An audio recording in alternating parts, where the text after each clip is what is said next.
เสียงกงเนาะเสียงกงทีนี้ดิบลูเล่ลูกนี่แหละเสียงกง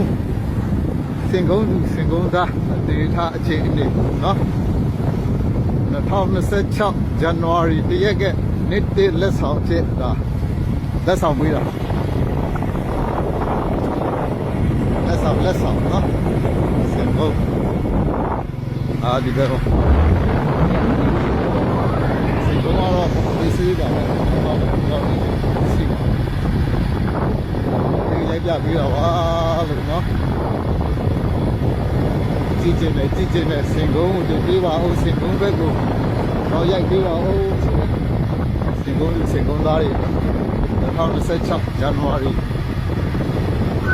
နေ့တည်းလက်ဆောင်เนาะကျေးဇူးပါအားလုံးပဲเนาะနေ့တည်းလက်ဆောင်